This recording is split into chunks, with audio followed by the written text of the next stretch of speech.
औज़ुबिल्लाहि मिनश्शैतानिर्रजीम बिस्मिल्लाहिर्रहमानिर्रहीम। स्टेज पर बैठे हमारे एडवोकेट वारिस पठान साहब और हैदराबाद से आए हमारे खुसूसी मेहमान तैयब भाई और जितने भी यहाँ मेरे भाई मौजूद हैं, उनका सबका मैं तहे दिल से इस्तकबाल करती हूँ। और मेरी पर्दा नशीन बहनें और मेरे नौजवान भाई और मेरे बुजुर्गान दीन सबको मैं सलाम पेश करती हूँ। अस्सलामु अलैकुम व रहमतुल्लाहि व बरकातुहू। जैसा कि आज सबको पता है, इलेक्शन का माहौल है और आज हम भी आपके सामने जिस मकसद को लेकर आए हैं वो मकसद आप तक पहुंचाना और आपको समझाना बहुत ज़रूरी हो गया है। जैसा कि आज का माहौल चल रहा है, आज देश में मुद्दा क्या होना चाहिए? आज हमारे देश में मुद्दा ये होना चाहिए, बेरोजगारी पे बात होना चाहिए, एजुकेशन पे बात होना चाहिए, महिलाओं की सुरक्षा पर बात होना चाहिए। लेकिन आज हमारे देश में बात क्या हो रही है? आज हमारे देश में बात हो रही है तो अजान पे बात हो रही है, नमाज पे बात हो रही है, नमाज पे राजनीति हो रही है, हमारी बहन के हमारे हिजाब पे राजनीति हो रही है। तो मैं पूछना चाहूँगी उन लोगों से जो ये बोलते हैं कि अगर हम MIM को वोट देंगे तो हमें क्या मिलेगा। मैं उन भाइयों से भी ये पूछना चाहूँगी कि आप हम बहनों के हिजाब की कीमत क्या लगा रहे हो? क्या हम बहनों की हिजाब की कीमत लगाई जाएगी? क्या हम बहनों की हिजाब के लिए लिफाफे लिए जाएंगे?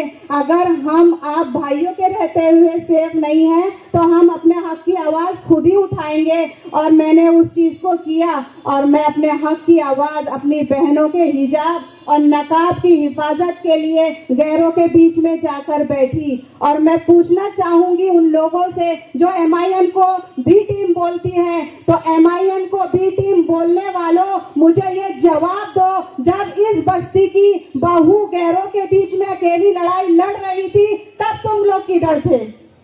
जवाब दो मुझे इस चीज का, तब तुम लोग किधर थे जब मैं अकेली गैरों के बीच में वहां लड़ रही थी? पुलिस वालों ने मुझे नंगे पैर खींच के लेके गए, तब तुम लोग किधर थे? तब तुमने अपनी राजनीति रोटियां क्यों नहीं सेकी? मेरी बहनें तो तुम्हारे पास भी आई थी ना। मुझे जवाब दीजिए उस चीज का जो आप लोगों ने ये बोले हो कि ये बीजेपी की बी टीम है, तो मुझे उस चीज का जवाब चाहिए। हर घर घर जाकर हमारा चेहरा ऐसा दिखाया जा रहा है कि हम बी टीम है। बताइए, मेरे कायद बैरिस्टर असदुद्दीन ओवैसी साहब ने सुनहरी जालियों को पकड़कर इस चीज की गवाही दी है कि सुनो मुसलमानों, मैं बीजेपी की बी टीम नहीं हूँ। तुमको बहलाया जा रहा है, तुमको बरगलाया जा रहा है, अपनी आंखें खोल लो। और ये जो लड़ाई है, ये नाली कचरा गटर मीटर की लड़ाई नहीं है, ये हमारे वजूद की लड़ाई है और हमारी बहनों के हिजाब की लड़ाई है और हमारे बच्चों के मुस्तकबिल की लड़ाई है। बाबरी मस्जिद का मुद्दा हमें ये याद दिलाता है कि जब आवाज़ कमज़ोर हो जाती है तो इंसाफ कमज़ोर पड़ जाता है। इसलिए नगर सेवक में हमें MIM चाहिए ताकि वार्ड के हमारे वार्ड नंबर 78 के मस्जिद पर, भोंगों पर, दरगाहों पर और हमारे बोलने पर आवाज उठाने वाला मेरे जैसा एडवोकेट जहारा शेख आपके लिए आवाज उठा सके, आपके लिए आपके हक की आवाज को मैं BMC में बोल सकूं। मुझे आप लोग वो ताकत दीजिए और वो ताकत आप मुझे अपने वोटों से दे सकते हो। हमारी ताकत को मजबूत करना और अभी हमें ये दिखाना बहुत ज़रूरी हो गया है।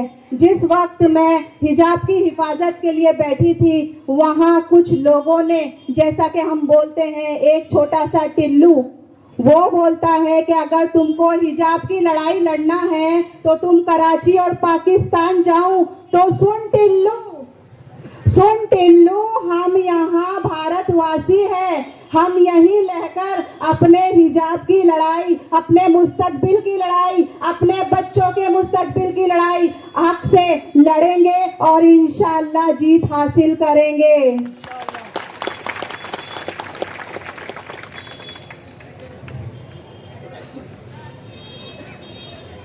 अब मैं बात आपको ये बताना चाहती हूँ कि ये मसला धर्म का नहीं है, ये मसला इंसाफ का है। और इंसाफ हमें तब मिलेगा जब हम एक होंगे, जब हम एक होंगे। और मैं मोदी जी से पूछना चाहूंगी कि अब तुम बताओगे हमें क्या हम हिजाब पहने क्या नहीं पहने? अब तुम हमें बताओगे कि हमें क्या करना है, क्या खाना है, क्या पीना है और क्या पहनना है। संविधान में रहते हैं हम, भारत के संविधान का पालन करते हैं और भारत के संविधान में रह के हम अपने हक की लड़ाई को लड़ेंगे और इंशाल्लाह कामयाबी हासिल करेंगे। मेरा आप सबको बोलना और बताना मकसद सिर्फ यही है कि ये वार्ड नंबर 78 ये मेरी बस्ती है, मेरा घर है। जब मैं गैरों के बीच में से जाके अपना हक छीन के ला सकती हूँ, तो मैं यहाँ से जब आप मुझे चुन के लाओगे तो क्या मैं अपना हक नहीं छीन सकती? अपने लिए नहीं लड़ सकती? अपनी बहनों के लिए नहीं लड़ सकती? लड़ूंगी, जरूर इंशाल्लाह लड़ूंगी। और मेरा आप लोगों से ये वादा है। और जैसा कि ये बीएमसी इलेक्शन है, जैसा आप सबको पता है, बोलते हैं नाली कचरा गटर मीटर। आप मुझे ये बताइए, क्या हम सिर्फ नाली कचरा गटर मीटर में ही रहेंगे? क्योंकि हमारे अभी तक के जो नगर सेवक आए हैं उनको ये पता है कि हमें सिर्फ नाली कचरा गटर मीटर में ही हमारी आवाम को वर्गलाना है। फिर भी हम क्या करते हैं, जब हमारे घर के बाहर गटर बहता है तो हम 20 रुपया देकर साफ करवाते हैं, कोई नगर सेवक नहीं आता। आप बताइए मुझे, कोई आता है? कोई नहीं आता। लेकिन सिर्फ हमारा ये नाली कचरा गटर मीटर की लड़ाई नहीं है, ये हमारे बच्चों के मुस्तकबिल की लड़ाई है। और हमें ये पता होना चाहिए, एज अ एडवोकेट मुझे इस चीज़ का पता है कि हमको अपनी लड़ाई किस तरह से लड़ना है, हमको अपनी बस्ती का मुस्तकबिल किस तरह से बनाना, हमको स्कूल पे काम करना है। ये मैं वादा करती हूँ आपसे कि इंशाल्लाह अगर आप मुझे चुन के लेके आते हो तो मैं अच्छे से अच्छे बीएमसी स्कूल की जो कंडीशन आज हमारी खराब होके रखी है उनको अच्छे से अच्छा डेवलप करूंगी। और दूसरा, अगर आप मुझे चुन के लेके आते हो तो सबसे पहले मैं आप सबको बता दूं, जैसा कि मैं एक एडवोकेट होने के नाते मुझे इस चीज़ का पता है कि हमारे डॉक्यूमेंटेशन में क्या प्रॉब्लम है, हम उसको कैसा सही कर सकते हैं। तो मैं आप सबको ये बताना चाहती हूँ कि हमें अपने डॉक्यूमेंटेशन पे काम करना है, एजुकेशन पे काम करना है। हमारी बहनें जो कुछ आगे उनको कारोबार नहीं है, रोजगार नहीं है, मैं चाहती हूँ मैं अपनी ही बस्ती में, अपने वार्ड नंबर 78 में मैं अपनी महिलाओं के लिए ऐसा करूँ कि हमारी महिलाओं को बाहर ना जाना पड़े। और दूसरी बात, जो लोग ये बोल रहे हैं कि एक हिजाब वाली महिला और किसी खान, पठान, कुरैशी, शिया, हम किसी को मेयर नहीं बना सकते। तो मैं उस पर ये जवाब देना चाहूँगी बोलने वालों को कि मेयर बनाना या किसी खान पठान को लाना ये आपके हाथ में नहीं है। ये जनता जब चुन के लाएगी, जनता जिसको चाहेगी उसको मेयर बनाएगी, जनता जिसको चाहेगी उसको कुर्सी पे बैठाएगी। और अब आपका वक्त खत्म हो गया है। इंशाल्लाह हम में से ही कोई एक, और हम हिजाब वाली, आप जहां मुझे बोलोगे मैं वहां जाऊंगी और हिजाब में जाऊंगी। जिसके अंदर ताकत है मुझे रोक के दिखाए।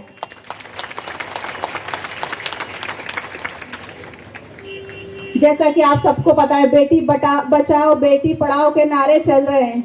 आप मुझे बताइए, जब हमारी बेटी का स्टेज पे नोस्पीड नकाब खींचा जा रहा है, तब वो लोग किधर थे जो बेटी बचाओ और बेटी पढ़ाओ का नारा देते हैं?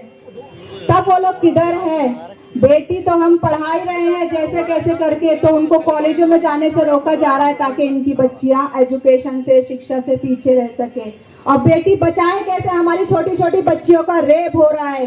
तो आपसे मैं ये गुजारिश करूंगी, इंशाल्लाह अगर मैं वार्ड नंबर 78 से आप मुझे चुन के लेके आते हो तो वार्ड नंबर 78 की हर एक बच्ची मेरी जिम्मेदारी होगी और मैं 5 साल तक आपकी खिदमत करूंगी इंशाल्लाह।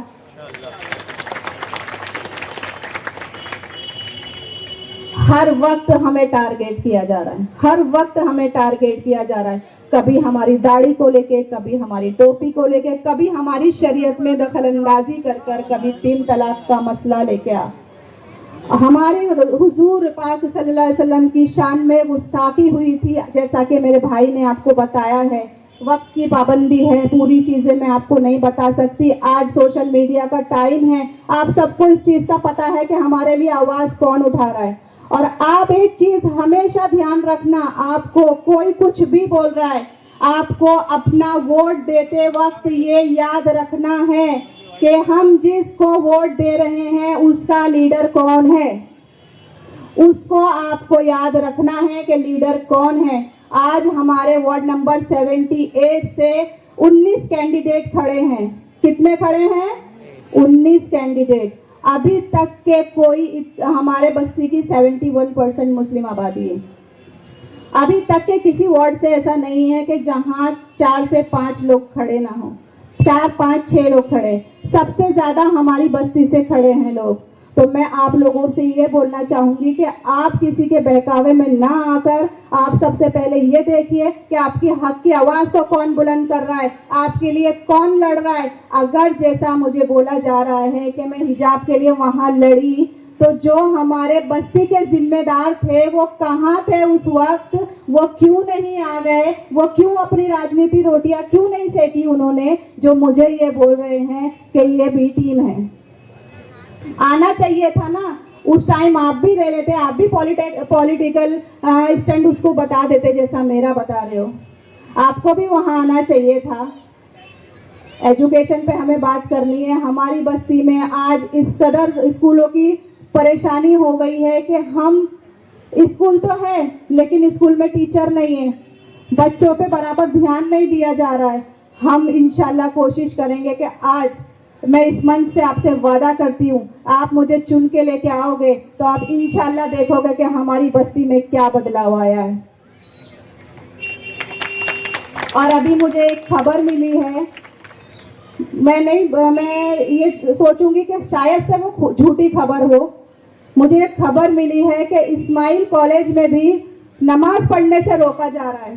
मैं इस मंच से वादा करती हूँ, अगर मुझे लगा कि ये खबर सच्ची है तो हाज़िरिल्लाह कसम खुदा की मैं ये नहीं देखूंगी कि मेरे साथ कौन आ रहा है और कौन नहीं आ रहा है। मैं वहां भी भूख हड़ताल पर बैठूंगी और अपनी मस्जिद में अपने भाइयों के लिए नमाज से लड़ूंगी वहां पर।